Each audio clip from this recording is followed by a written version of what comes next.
the volume? I have no idea how we could test the volume, Okay, but I can see you. Okay, go for it. I know there's a few other people coming, but I just wanted to say a few things before I turn it over to Margaux that are kind of important that I should have probably highlighted prior to this session. But first and foremost, thanks for coming. This is the first of 3 of our spring series dedicated to writing. Margaux's going to kick us off, and then we've changed the date. I think we've noted that in the last email, but in case you note here, it says March 25th is Lisa Olivero's presentation. That is actually on April the 3rd. That's a Wednesday at noon, a non-FGA Wednesday. So that was noted, and I'll make sure we get that information out. We interestingly scheduled that during spring break, so I don't think anybody wants to come back for Lisa's session, not that it won't be good. And then Monday, April 29th, Teresa Sweeney will be finishing off this series, and all 3 obviously focusing on writing. A few things I was thinking about this morning when I was thinking about Margaux's presentation. One is that we actually have a button that you might have ran into if you're ever on the CETL website that says, do you want to improve your students' writing? No. Look at Fontbonne's writing resources, and it's on the Learn More section on the side of all of our web pages. It'll say Learn More. And I had Margaux take a look at them just before this presentation to kind of see if we thought some of these were valuable or good and whatnot, and I clicked through to make sure they were all active and everything was up and running. And so please take a look if you're ever wanting templates. There's the Writing at Fontbonne booklets there, APA guides are there, all sorts of stuff about creating prompts, doing rubrics that I worked with Jean Schneider and some other folks in the Kinkle Center last summer. And so in this process, though, I know that our Writing Across the Curriculum committee has been very active, and I know they're getting ready to roll out the new Writing at Fontbonne initiative. Probably we're going to hear more about it this Wednesday during the FGA faculty forum, FGA faculty forum. I just wanted to let you know, hopefully CETL will be working in collaboration with that committee and the Writing at Fontbonne initiative in the Kinkle Center to try to keep those materials on our site updated as frequently as possible. So that's all for now. I'm going to turn it over to Margaux. I'm just going to send around my my event roster, so just sign in. I don't need any emails or anything like that. I know who you all are, so thank you. Hello, thank you for coming. So we are here to talk about what we mean by teaching writing. So first of all, what do we mean by writing? We use this word, but we actually mean many different things, I will argue. And they fall into 2 broad categories. One, writing is a means to engage in a thought process. And then on the other side, writing is the result of that thought process.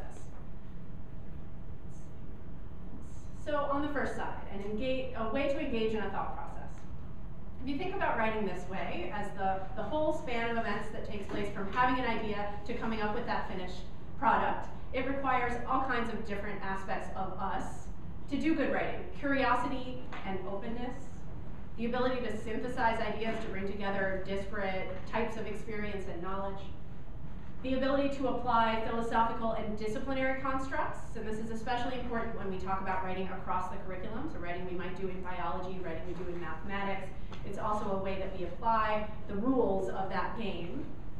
And it's a way to consider our rhetorical situation or the circumstances of the communication that we're putting forward, and that can mean taking into consideration our purpose as writers, our audience or audiences, and then of course the medium. Are we writing in print? Are we writing for the web? Are we including audiovisual, graphics, data, etc.?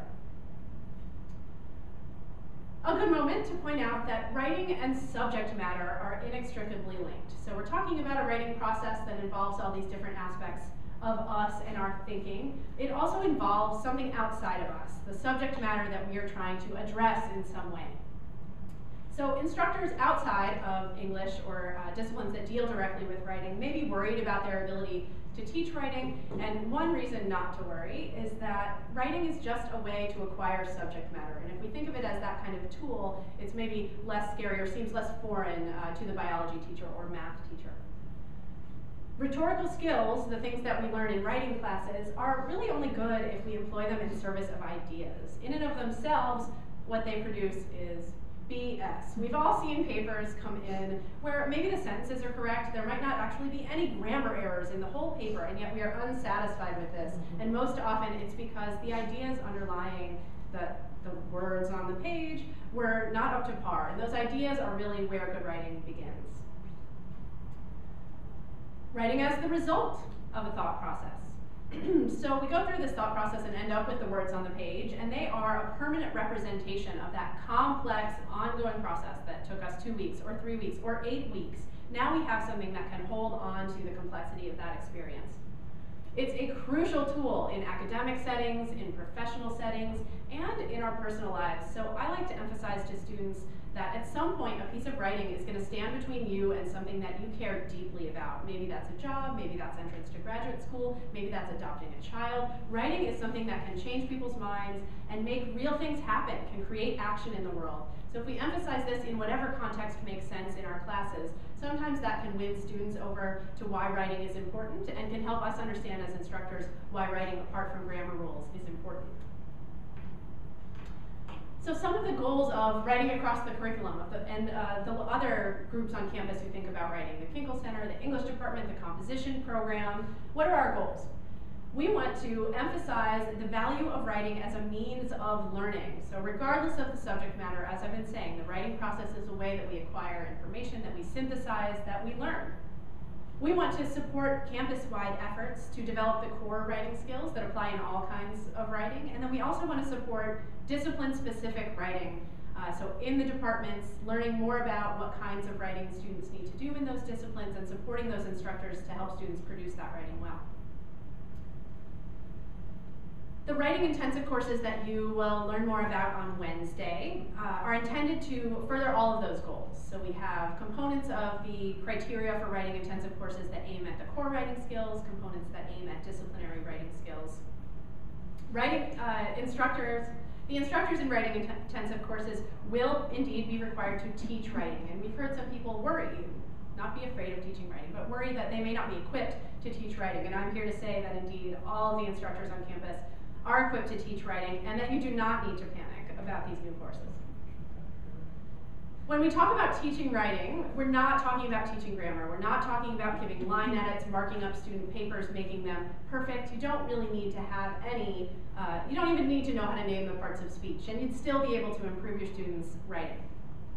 It's about helping students learn to recognize what are elements of effective writing, and that will vary from discipline to discipline, but there are some core elements of writing that are increase effectiveness across the board. And it's also about guiding them through a process, a generative process or a creative process that's likely to produce some of those elements of good writing. So what are they? They are, in order of importance for the most part, focus, development, organization, style, and conventions. The current Writing at Fontbonne booklet, that is the Guide to Instructors Teaching Writing, lists these also as the 5 main elements. The Writing Across the Curriculum Committee this year is revising them a bit, and we're going to roll those out on Wednesday, but the gist is the same: focus, development, organization, and style. Our new definition of focus is here. Concentration or emphasis on a subject or objective may be addressed in the following terms: objectives of assignment, thesis, argument, main point, central theme, conclusions, or recommendations. So we've added all of the ways you might address focus here to point out that focus doesn't always mean a thesis.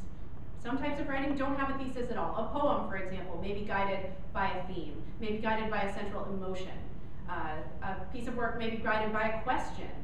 Or if you've done a laboratory experiment, the way you're going to pull together, write up your lab will have to do with the conclusions that you came to, or will be organized around the experimental structure. So the focus of an assignment could mean all kinds of things, and there always will be a focus. You are assigning to your students the focus. It may actually just be the focus of your assignment. Whatever you wrote in the prompt is what you're asking them to do. That becomes their focus for that assignment. And we say this is the most important part of writing because that's where the ideas are. If you don't have a focus, you don't have something to write about, to do all the other components of writing on. Development. Development is the support and or elaboration of the focus. So this could include explanation, description, analysis, narrative, exploration, the use of source material or data, or a discussion of methodology. These are just some of the things. There are plenty of other things that could also qualify as development. Development doesn't always mean body paragraphs that each contain one block quotation from a source. Some of the things that high school students learn to recognize as development, those are one model for development, but development means different things in different types of writing. Sometimes development will be telling a story. Sometimes development will be explaining a concept. Sometimes development will be providing source material that the student has gathered in interviews. All of this is development of ideas. Organization, coherent order and grouping of material. And this can be addressed in the terms overarching structure, looking at the organization of the piece as a whole, paragraph structure, looking at individual components, or you could look at the sections if it's broken into sections, so starting to see structure on a smaller scale. And then the use of transitions, the way those various component parts are knit together. Style. Style refers to the tone conveyed toward the material and the audience. It could be addressed in terms of word choice, the actual words and what they mean to us.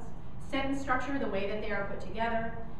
Voice would be another word to refer to style or persona, so the attitude that comes through in the voice of the piece. Style does not refer to conventions. Conventions are the nuts and bolts of grammar, correctness, adherence to standards of grammar, punctuation, spelling, and discipline-specific rules of formatting and citation. So APA, MLA, AP style, these are different, even though they're called AP style, these are different groups of conventions or sets of conventions that our students need to be able to apply as appropriate. And I'll point out again that this is the least important of the 5 elements as far as writing across the curriculum is concerned. We really want instructors to be focused on students using the writing process to generate ideas and explore ideas. If they've done that in a stellar way and they're ready to pay attention to every single comma and every single period, you are lucky as an instructor. But to begin, we're going to start off at focus, development, organization, and not until you have a student who's really succeeding on all those fronts are we going to penalize them too much for errors of convention. So I've been talking about a writing process. What do we mean by a writing process? You probably know this because you all write and you know that you don't sit down on the day that something needs to be turned in or presented and start then. Writing has begun long before. So one model that is a way I might describe a writing process. First, we identify a subject. Then we do some kind of observation or research or data collection or maybe just reflection. We think about that subject, learn about that subject. Then we review and synthesize these findings. So if I now have 10 sources, I'm going to come back to them and think about what they have in common, start to group them, look at the way ideas are related to each other. Next, I'm ready to start actually drafting my own piece of writing, putting these thoughts down on paper for an audience. Then I will need feedback that I will consider before I engage in some kind of revision of this document. And finally, what I've called document preparation, I mean checked all those commas and periods, checked your margins, made sure that you had the staple on the left hand. So making the actual paper ready or preparing it to submit online, that's the very final phase. So we want to introduce this process as explicitly as we can, as formally as we can, into our writing assignments, at least the bigger writing assignments. Why do we do this? It is a means to focus student effort. Students are often at sea with how to begin. They receive a prompt and they're expected to turn in a paper. What should happen between now and then? This is a way to focus their process. It's a means to hold students accountable for the different steps that we expect them to do leading up to a final paper. It's a means to build those effective habits of thought that are going to help them when they leave Fontbonne. And it's a way to increase the sophistication and professionalism in their writing. If we do succeed in getting them to engage in an ongoing process to produce that final piece of writing, that final piece of writing is very likely to be improved by it. So how do we build process into writing assignments? What do we do other than provide a prompt that's going to help students engage in the process and help us know that they're engaging in that process? First, we need to think of writing assignments as long-term projects. Even writing assignments that maybe don't weigh too heavily in the grade.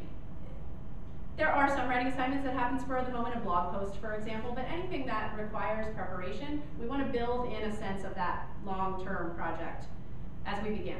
Create preliminary deadlines with low stakes. On Wednesday, you're going to hear about conceptualization of writing as low stakes and high stakes, where low stakes writing assignments don't impact the grade very much.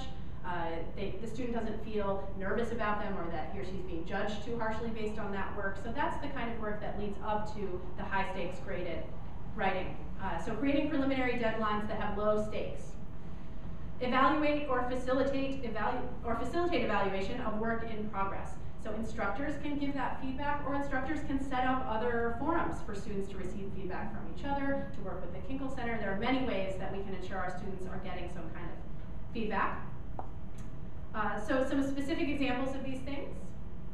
Ask students to select their subject matter. So the focus of inquiry, of study, of observation, reflection, critique, an experimental question or hypothesis, a research question or topic, someone they're going to interview, whatever kind of project you're working on, the more autonomy you can give students in selecting the subject matter, the particular subject matter, the more commitment you get from them in the beginning.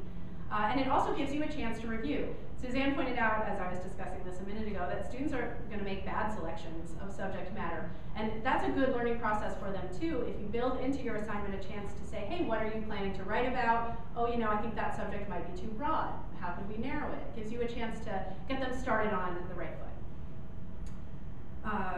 Next, ask students to document the research process. An annotated bibliography is something we are probably all familiar with that helps document the research process.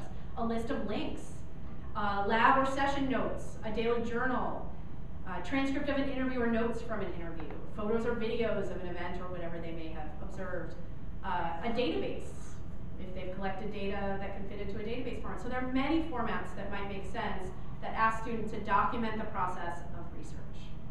And again, this helps us as instructors to evaluate whether they've done research, but more importantly, it helps them begin to organize and synthesize what is usually a pretty overwhelming amount of data.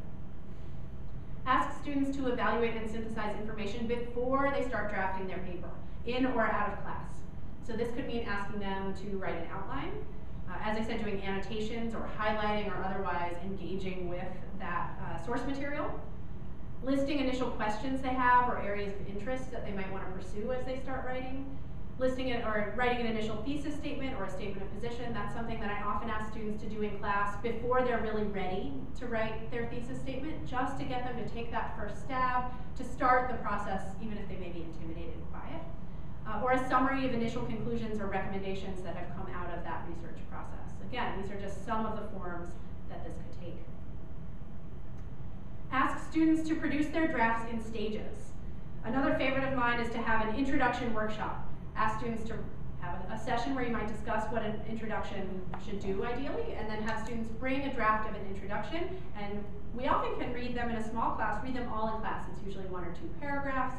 And this is a great way to force students to get started on their projects, first of all, and then let them see what other students' work in progress looks like, that not everyone will have written a perfect introduction to begin with, that they'll have good germs of ideas going, but they need to be developed. And when they see that in other students' work, it often means more than looking at their own work in the group. So that's one example. You could do time for drafting in class and walk around and look at how things are coming along as a way to check in.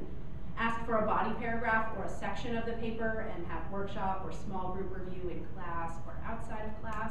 A conclusion workshop, often students struggle the most with writing their conclusions, so asking them to bring that in.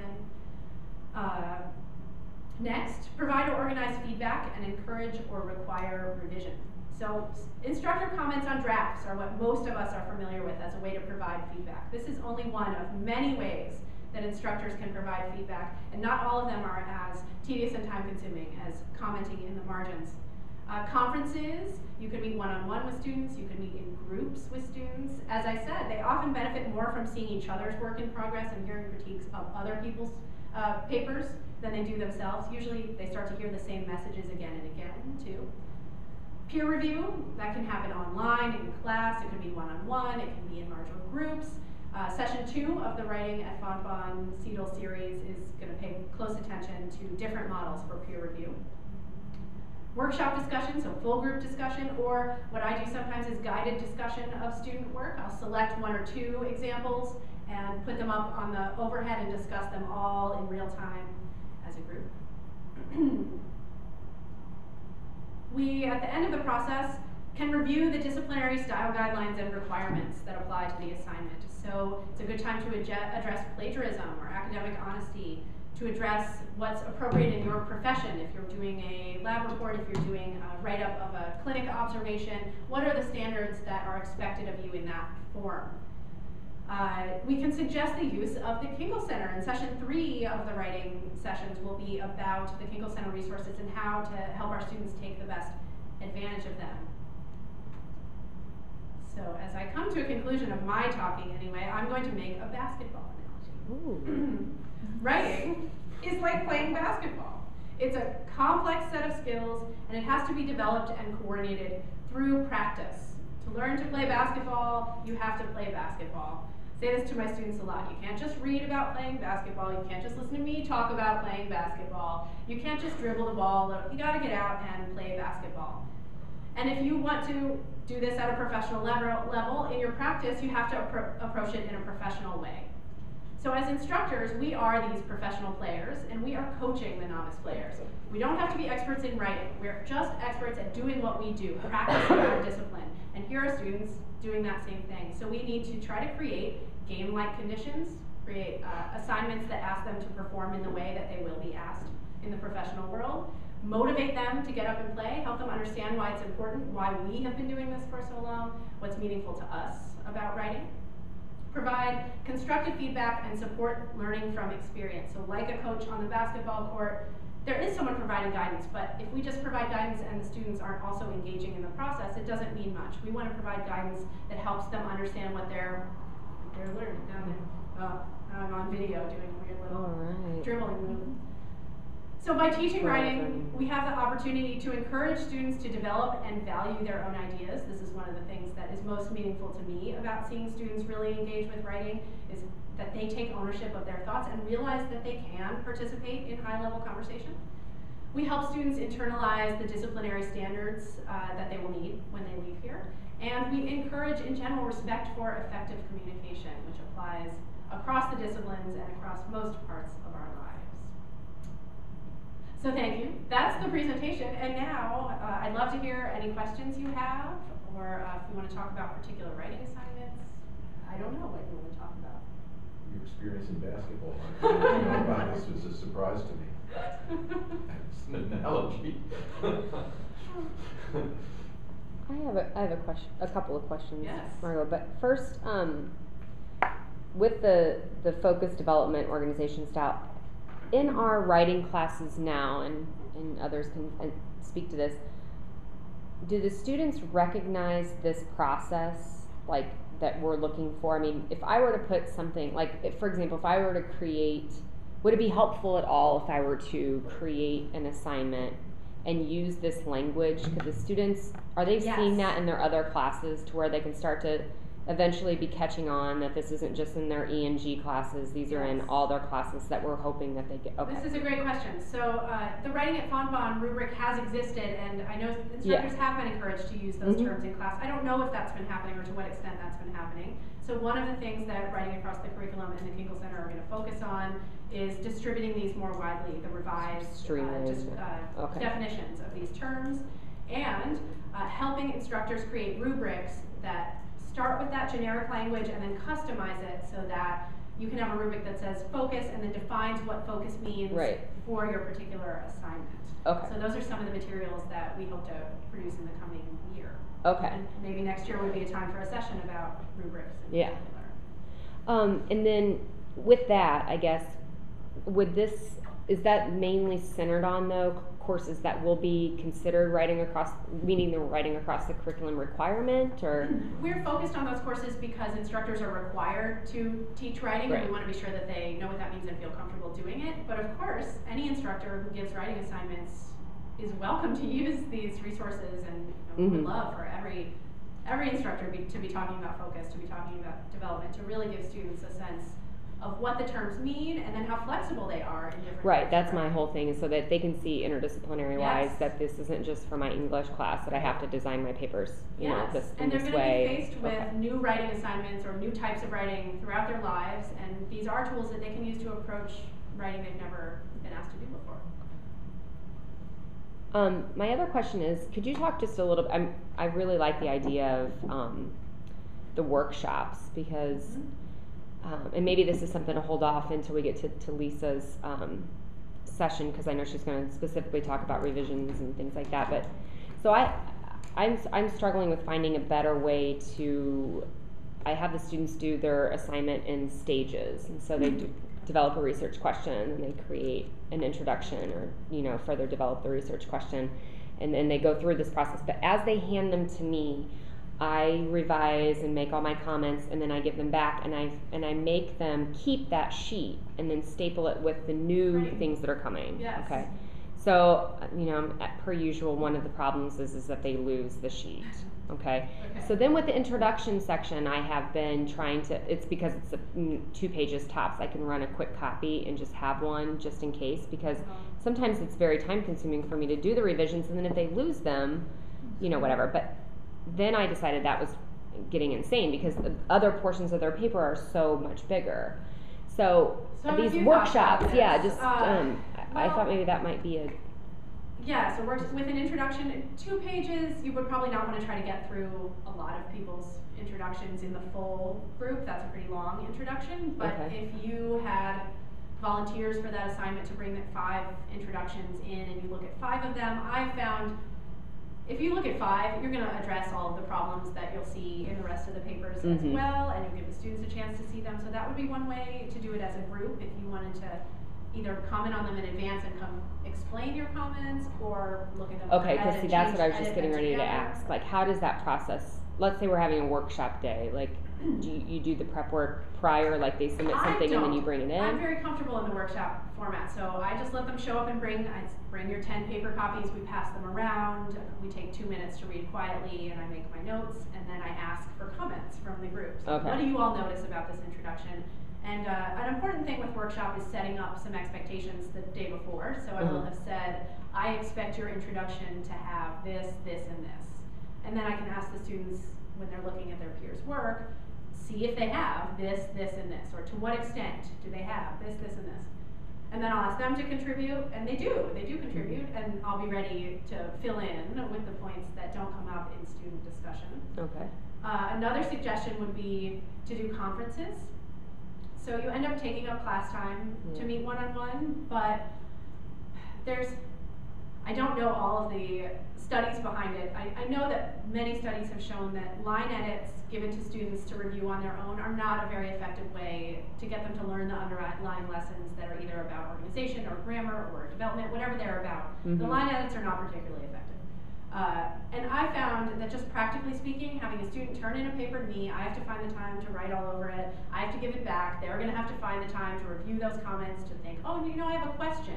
Now it's 8 days later, I don't remember what I said on their paper, etc. Mhm. So if you sit down together, they bring it into your office, if it's not a 12-page paper, 5 Right, or 6-page paper is reasonable to read in 10 minutes. You Mhm. spend 10 minutes reading it, you might comment to them as you're reading it, oh, here in paragraph 2 you've mentioned this, I'm confused, or Mhm. this kind of stuff, real-time comments, and then at the end make some comments and either ask them to take notes or take the notes together so that you are real-time sharing that Nice. feedback and you're done. Now you've gotten the message coordinated without having to do all those back and forths. Uh-huh. So that can help with I efficiency. like that. Mhm. Else, making your notes online. You said you're not great with the technology. Oh, but, no, yeah. I comment and track changes through Microsoft Mhm. Word, and then we have a master file that we can both refer to. Mhm. That works pretty well. But these are the kinds of questions that I would always love to help with, so come with your particular assignment, and we'll talk through coming up with ways I really to like yourself that to one-on-one conference, because I noticed too, especially with the track changes, because I do that with the seniors for their Yes. capstones, because they're just too much. But also I notice if I write, I'll put stuff at the top, like maybe add this or scratch it. And I don't know if they're really digesting that. I sometimes think when they're going through to make the edits for the second round when they resubmit so that I can see they've made the changes, you know, sitting down with them and showing them like this sentence was really crumb, here's, you know, this is a better way, or, you know, how can we revise this to make it more clear? What were you trying to say? I didn't understand. Because I think they just go through and like, it's basically like I just rewrote the paper for them. And this is the opposite of what we want. We Right. don't want them to just be incorporating our corrections, you know, looking to the paper and making sure that they did something in all the places that we marked. And usually what's important, if something's unclear, if it really is a matter of moving a word or moving a comma, this is no big deal. It's usually something more important, like they didn't really understand the concept, that the student doesn't understand what he or she is trying to explain, and therefore can't explain it very well. So that's what we want to get to. And really, we want to ask students to focus their revisions on a couple of different things rather than think, all right, I have 30 comments to address. We want them to think, the priority for me is development. My instructor said, you have a strong focus, but you haven't included nearly enough of the evidence from the research that you did, something like that. And that becomes the priority. And it's in some sense a harder thing to address than just correcting some commas. But it makes much more meaningful change. And they don't all recognize why we're asking for these things, but often they'll recognize, oh, you know, I see why that's important. Now that I've included this, found the right place to include it, realized what was missing from the paper, I see that the evidence was necessary to make that point. And that's something that they're going to be able to take with them to the next assignment, correcting the commas.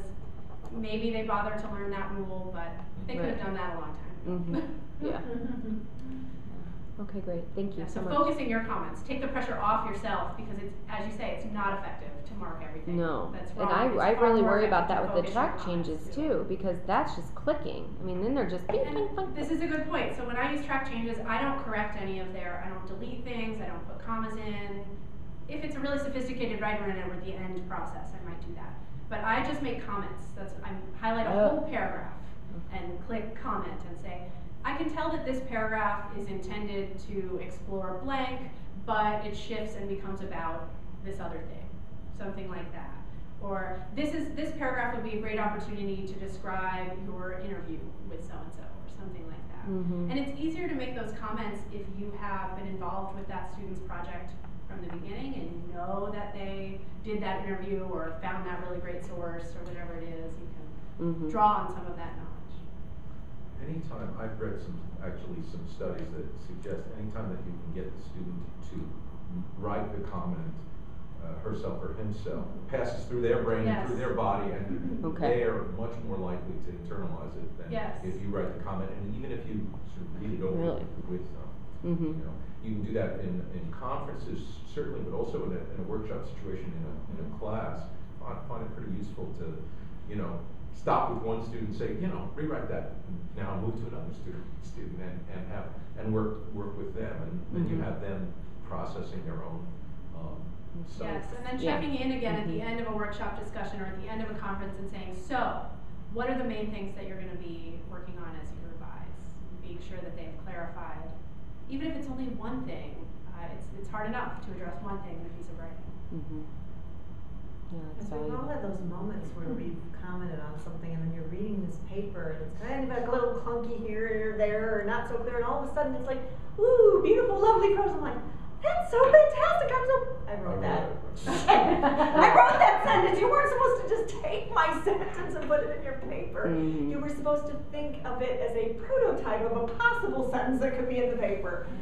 So yes, I sometimes do like if it's a shortish thing, give like some 3 or 4 examples of how the thing could be, so that they at least are like seeing if there's different ways to do it, and maybe if they're gonna choose one of them, they had to at least think about what would be best. But yeah, it can be a problem. Yeah, that's another benefit to having in-person discussion, is that you can try to formulate something 4 different ways. So you could do it like this, or like this, or like this, and get a student to make a decision. Yeah. In terms of your professional experience, as you're walking through students' focus, organization, development, style, etc., is there a pattern where this is the toughest part for students? Or no, or is it just all over the map? Focus, development, organization are pretty much where I spend all of my time. Rarely is there a student who really is so sophisticated that we're getting down to matters of style. Focus can be the hardest thing for students, but once they define the focus, they can usually hold on to it. So if you succeed in that initial process of defining what it is that you're writing about, that can actually make the rest of things easier. And I'll usually have students, if it's a research paper, they write a research question that they're trying to answer, and I tell them to tape it up over the screen so that it's always in their mind. So I guess that I'm saying focus can be hard for students to come to, but you know it when you see it. Development. Do they know when they see it? I think they do, yes. And I think from my experience as a writer, when you do find that focus, everything seems easier. So they're usually rewarded by the work it takes to get to the focus.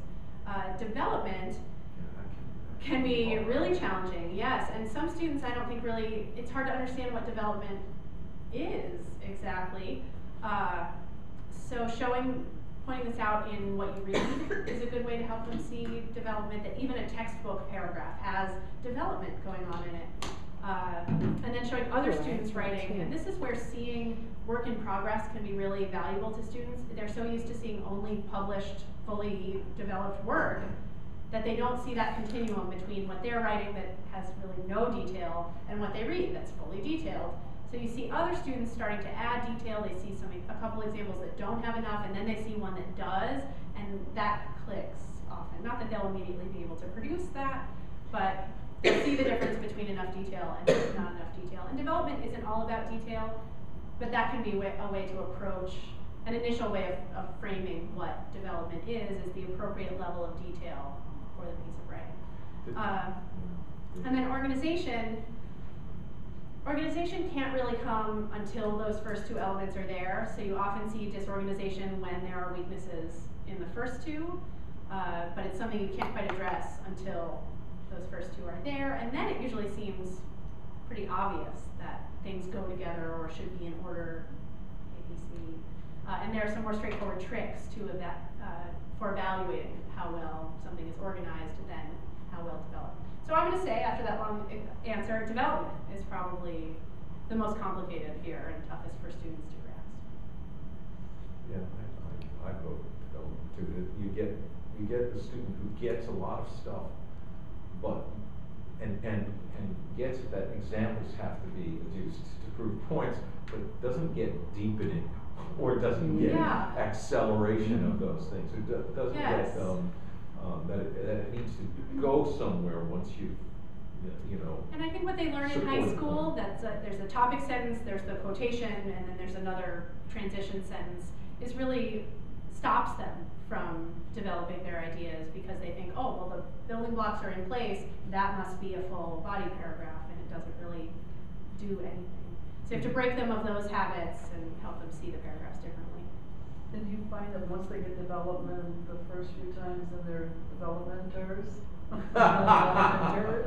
Or I'm not a developmental. Well, I don't usually get to see them as they proceed in their classes. But I don't know. I think I've definitely seen students realize the power of communication, realize that when they do it right, they get a response, whether that's from an instructor or from whomever. So if that happens, yes. And other students are rewarded or inspired in that way from clarifying their own ideas.